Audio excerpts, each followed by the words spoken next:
পুলিশের সাথে বন্ধুত্ব করা আর শত্রুতা করা দুটোই বিপজ্জনক।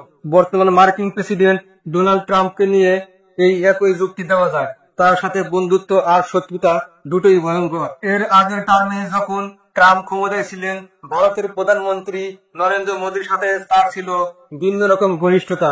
মোদীকে তিনি বলেছিলেন ভালো বাবা। ভারতের একাংশ জনগণ তখন ট্রাম্পকে পূজাও করেছিল, হয়তো আপনাদের মনে আছে। কিন্তু এবারের টার্মে পরিস্থিতি পুরো পাল্টে গেছে। সম্প্রতি ট্রাম্প মোদীকে প্রকাশ্যে বলেছেন ভয়ঙ্কর মানুষ। শুধু ভয়ঙ্কর নয়, বরং অত্যন্ত ভয়ঙ্কর। কাশ্মীরের পেহেলগামে হামলার পর ভারত ও পাকিস্তানের মধ্যে যুদ্ধ শুরু হওয়ার উপক্রম হয়েছিল, কিন্তু ট্রাম্প দাবি করেছেন তার এক ফোন কলেই সেই সংঘাত থেমে যায়। ট্রাম্প সাংবাদিকদের জানান তিনি মোদীকে ফোন দিয়ে প্রশ্ন করেছিলেন পাকিস্তানের সাথে আপনাদের কি শুরু হয়েছে। সে সময় মোদীর প্রচন্ড রাগ ও ঘৃণা স্পষ্ট হয়ে ওঠে। এরপর আবার খবর এসেছে কিছুদিন আগে ট্রাম্প নাকি মোদীকে 4 বার ফোন দিয়েছেন, কিন্তু মোদী সেই কল রিসিভ করেননি। এতে দুই দেশের সম্পর্কে আরো শীতলতা তৈরি হয়েছে।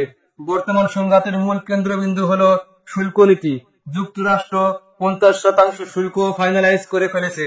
এর প্রভাব পড়েছে ভারতের রপ্তানির খাতে, বিশেষ করে কাপড় সহ গুরুত্বপূর্ণ অনেক এক্সপোর্টে।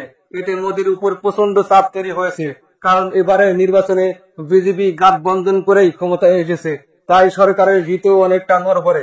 ট্যারিফ সংকট এড়াতে ভারত এখন বিকল্প পথে হাঁটছে। তারা রাশিয়ার সাথে সম্পর্ক জোরদার করছে, চীনের সাথে ঘনিষ্ঠতা বাড়াচ্ছে, কিন্তু তাতে যুক্তরাষ্ট্রকে চ্যালেঞ্জিং অবস্থানে ঠেলে দেওয়া হচ্ছে। ভারতকে সাইজ করতে এখন ট্রাম্প পাকিস্তানের দিকে হাত বাড়াচ্ছেন। পাকিস্তানের সেনাপ্রধান ওয়াসিম মুনিরের সাথে ঘন ঘন ফোনালাপ করছেন। এমনকি কেউ কেউ বলছে আমেরিকা চাইছে ওয়াসিম মুনির আগামী দিনে পাকিস্তানের প্রেসিডেন্ট হবেন। এটা ভারতের জন্য এক বড় কনসার্ন। এখন প্রশ্ন হচ্ছে এই শুল্ক যুদ্ধ এবং কূটনৈতিক টানাপোড়েনে কে টিকে থাকবে, ভারত নাকি আমেরিকা? উত্তরটা স্পষ্ট, 100% আমেরিকা টিকে থাকবে, কারণ আমেরিকা মানেই আমেরিকা। বাংলাদেশ হোক, ভারত হোক বা পাকিস্তান, সবাইকে এই বাস্তবতা মেনে নিতে হবে।